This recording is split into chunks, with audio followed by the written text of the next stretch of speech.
The floor is given to the Secretary General of the Organization of Islamic Cooperation, Mr. Iyad bin Amin Madani. Bismillah ar-Rahman ar-Rahim. As-salatu was-salamu ala khatam al-anbiya wal-mursaleen wa ala rusuli ajma'in. Your Excellency, Ilham Aliyev, President of the Republic of Azerbaijan, Your Excellencies, heads of delegations, ladies and gentlemen, Assalamu alaikum wa rahmatullahi wa barakatuh. Excellency, they said the 20th century was the century of ideology, but now we are in the century of identity. Ideologies usually try to unite people, to bring people together under one vision, under one theme, under one set of expectations, under the sky of one dream.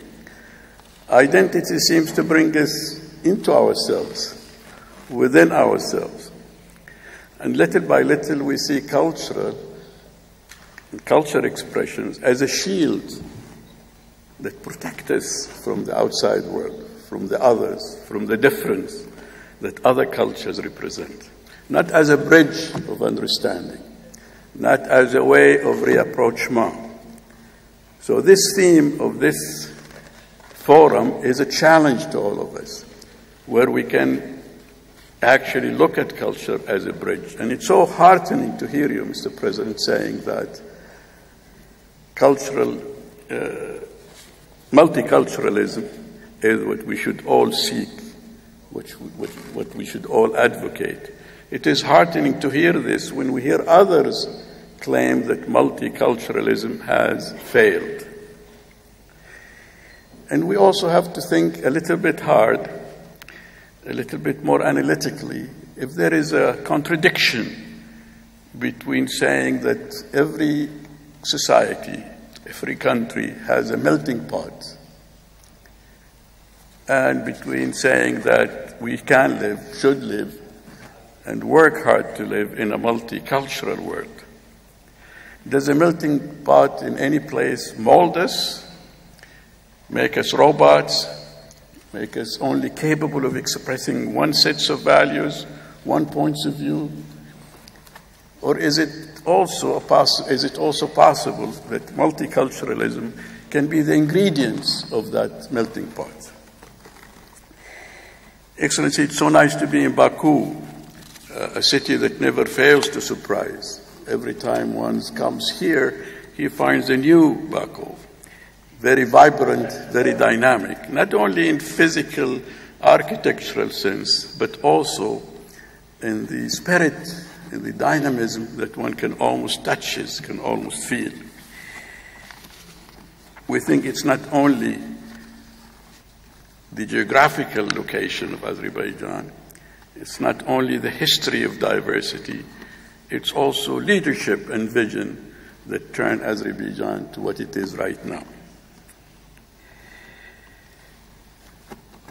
Excellencies, ladies and gentlemen, these times that we live in are critical and demanding times and require courage and leadership. Dialogue, like we're meeting here to dialogue, is not and should not be a shine that is used to create a mood, or a public relations campaign to make an image, or a glee to soften the harsh realities surrounding us. Dialogue is our commitment to understand each other's realities, to tolerate, to accept, to share, to respect, and to partner with other systems of belief, other cultural sets of values, and to realize that this world is too small for us to fight over, and also too large for any of us to claim monopoly over. When we talk about the global village, we should talk about a village of different streets, of different coffee shops, of different ways to celebrate, of different ways to live. Not a global village where we are all asked or bombarded to think of ourselves in a certain manner or in a certain way. We're really hopeful, Excellency, that such forums, and we must congratulate all those who have been partner in the preparation of this forum, whether it's the Alliance of the United Nations Alliance of Civilization, or the Ministry of Culture here in Azerbaijan, or ISESCO, or others. We need such forums, we need such stages, because we need to know each other. And like an American scholar said once, Mr. Reza Arsalan, who is an American with an Iranian background, teaches in California, that it's sometimes very difficult to hate someone you know, someone you conversed with, someone you had a chance to drink a cup of coffee with. And perhaps not only coffee, but being a representative of the OIC, I can only use coffee as a drink we can get together to have.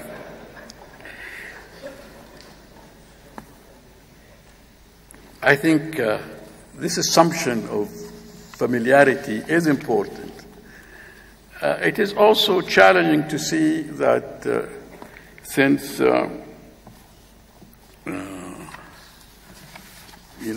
meeting in Johannesburg, the UN Summit on Sustainable Development, culture has been brought in as one of the pillars, one of the basic dimensions that is required to achieve economic sustainability and development.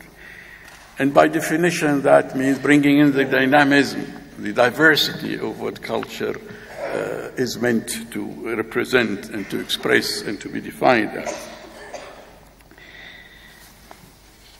The OIC, the Organization of Islamic Cooperation, Excellencies, if I may add, is totally committed to this process of dialogue, to this process of sharing with others, a process of being a partner with other organizations, other entities, for us to reach together to a common understanding. And it is, I think, most urgent than ever to continue to develop new approaches towards intercultural dialogue. Because, it's wonderful to sit here in this wonderful building, but the challenge is how to get these ideas to areas of conflict, to areas where people differ, to areas where cultural clashes. This is the challenge ahead of us, how to make that connection between what we talk about here, between what we agree to here, between what we commit ourselves to do here, and bringing that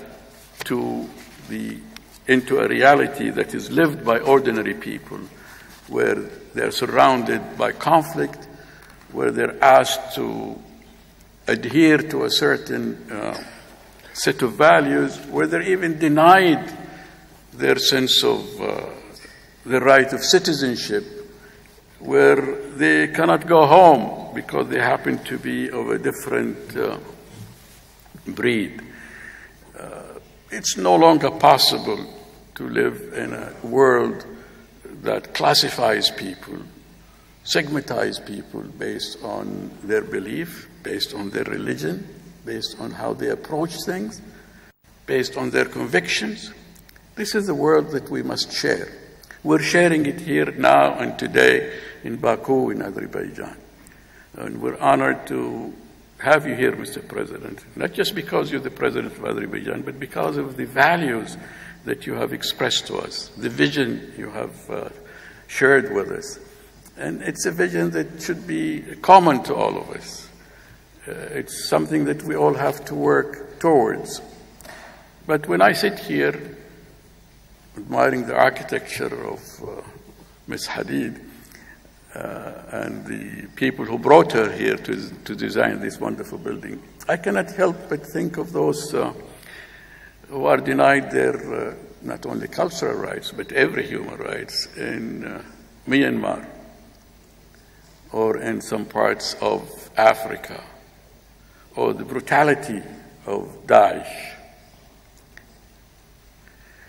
or the frustrations that the Palestinians have been living under for over 60 years, and of the hardship that some of us live under a hardship that makes it justifiable to ourselves to risk our own lives to cross the waves of the Mediterranean simply to reach the other shore. It's not just that those people are deprived, they're also exploited by human traffickers. When you look at any conflict like the Sahel in Africa, you see a combination, not only a clash of identity, a clash of interest, but also an exploitation by those who make business out of conflict. And these are exactly the people we should confront, we should talk about, and we should identify. But at the end of the day, Mr. President, ladies and gentlemen, if our century is a century of identity, it should be an identity that is tolerant, that recognizes the other, and that is willing not only to tolerate, but also to live with the other, and not only to live, but to share, and not only to share, but to partner with the others. Thank you very much for this opportunity.